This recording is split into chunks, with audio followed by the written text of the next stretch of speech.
भारत के एक फैसले से नेपाल में हड़कंप, अब चीनी भी बन गई सरहदी हथियार। बालेन शाह के अलग कदम का इंतजार, आम लोगों से लेकर व्यापारियों तक सब हैरान। क्या शुरू हो गई है नई इकोनॉमिक जंग? भारत ने दिए संकेत, मुश्किलों में घिरी बालेन सरकार। नेपाल में महंगाई, भारत में सख्ती, सरहद पर अब रिश्तों से ज्यादा रूल्स भारी। जनता अब क्या करेगी बेचारी। नेपाल पीएम बालेन शाह की सख्त छवि और नेपाल में बढ़ती महंगाई के बीच अब भारत नेपाल बॉर्डर पर एक ऐसी मीठी लड़ाई छिड़ गई है जिसने हजारों लोगों की जेब, रोजगार और रिश्तों पर सवाल खड़े कर दिए। आज बात करेंगे उस फैसले की जिसने चीनी को सिर्फ एक सम्मान नहीं बल्कि सरहद पर तनाव का कारण बना दिया। सोचिए, आप रोज की तरह बाजार जाते हैं, चीनी खरीदते हैं, लेकिन जब आप उसे घर ले जाने लगते हैं तो कोई आपको रोक देता है, कहता है ये आप सीमा पार नहीं ले जा सकते। अब सवाल ये है कि क्या चीनी भी अब सीमा विवाद का हिस्सा बन गई है? क्या भारत सरकार के एक फैसले ने नेपाल के बाजारों में हलचल मचा दी है? और सबसे बड़ा सवाल, क्या ये सिर्फ शुरुआत है? उत्तराखंड के पिथौरागढ़ जिले के झूलाघाट, धारचूला और जौलजीबी ये सिर्फ बाजार नहीं बल्कि भारत नेपाल के रिश्तों की धड़कन है। यहाँ रोज नेपाल की बेतड़ी और धारचूला से सैकड़ों लोग आते हैं, खरीदारी करते हैं, रिश्ते निभाते हैं और फिर वापस लौट जाते हैं। लेकिन अब तस्वीर बदल चुकी है।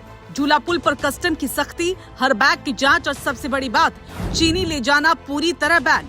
यहाँ तक कि अगर कोई नेपाली नागरिक 1 से 2 किलो चीनी घरेलू इस्तेमाल के लिए ले जा रहा है तो भी उसे रोका जा रहा है। सीमा पर खड़े एक बुजुर्ग नेपाली नागरिक की कल्पना कीजिए। वो कहते हैं, हम तो सिर्फ घर के लिए ले जा रहे थे, इसमें गलत क्या है? लेकिन जवाब मिलता है, आदेश है, कोई चीनी पार नहीं जाएगी। और यहीं से शुरू होता है वो असमंजस जो सिर्फ व्यापारियों तक सीमित नहीं बल्कि आम लोगों के दिलों में भी उतर चुका है।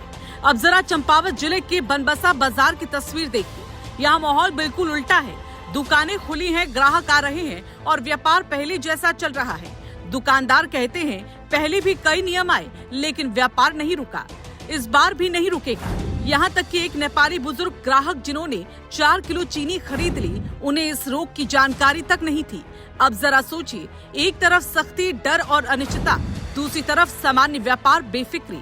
तो क्या ये फैसला हर जगह अलग अलग तरीके से लागू हो रहा है या फिर जमीनी हकीकत और सरकारी आदेश के बीच गैप है? केंद्र सरकार ने 13 मई से 30 सितंबर तक चीनी के निर्यात पर पूरी तरह रोक लगा दी है। कारण उत्पादन कम होने की आशंका, घरेलू खपत ज्यादा और सबसे बड़ा फैक्टर एल नीनो। सरकार को डर है कि अगर अभी स्टॉक नहीं बचाया गया तो जुलाई से सितंबर के बीच चीनी के दाम आसमान छू सकते हैं। आंकड़े जो चौंकाते हैं, भारत में चीनी की कीमत 46 रुपए किलो है, वहीं नेपाल में कीमत 75 रुपए किलो, यानी करीब 29 रुपए का फर्क। और यही फर्क नेपाल के नागरिकों को भारत की ओर खींचता है। लेकिन अब जब चीनी ले जाना ही मना हो गया तो ये पूरा सिस्टम हिल गया। पिथौरागढ़ के व्यापारी बताते हैं कि हमने पहले से ज्यादा स्टॉक मंगवा लिया था क्योंकि नेपाल से डिमांड बहुत थी, लेकिन अब गोदाम भरे पड़े हैं, ग्राहक नहीं ले जा पा रहे और नुकसान का खतरा बढ़ रहा है। ध्यान दीजिए, नेपाली ग्राहक सिर्फ चीनी खरीदने नहीं आते, राशन, कपड़े, स्टेशनरी, घरेलू सामान सब कुछ एक साथ खरीदते हैं। लेकिन अगर उन्हें लगे कि चीनी नहीं ले जा सकते तो वो आना ही बंद कर सकते हैं और इसका असर पूरी सीमांत बाजार की अर्थव्यवस्था पर सिर्फ व्यापार नहीं, रिश्तों पर भी होगा। सीमा के इलाके सिर्फ नक्शे पर खींची लाइन से अलग है। यहाँ रिश्ते, परिवार हैं और रोजमर्रा की जिंदगी एक दूसरे से जुड़ी है। ऐसे में अचानक लागू हुई ये रोक सीधे लोगों के दिलों तक पहुंच रही है। व्यापारियों ने मांग उठाई है, घरेलू उपयोग के लिए सीमित मात्रा में छूट दी जाए, नियमों को स्पष्ट किया जाए और सीमा पर एक समान नीति लागू हो।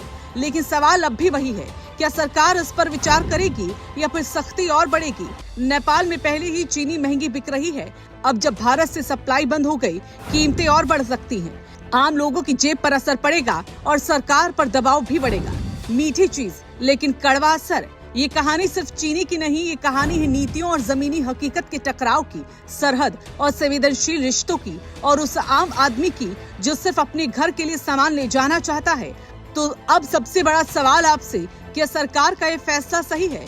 क्या इससे महंगाई कंट्रोल होगी या फिर सीमांत इलाकों की अर्थव्यवस्था पर इसका भारी असर पड़ेगा? अगर आप भी मानते हैं कि सरहद के इन बाजारों की आवाज देश तक पहुंचनी चाहिए, अगर आपको लगता है कि नीतियों में जमीनी सच्चाई की झलक जरूरी है, तो इस वीडियो को लाइक करें, अपने दोस्तों के साथ शेयर करें और कमेंट में जरूर बताएं, क्या घरेलू उपयोग के लिए छूट मिलनी चाहिए? ऐसी ही खबरों के लिए रायशुमारी को सब्सक्राइब करना न भूलें।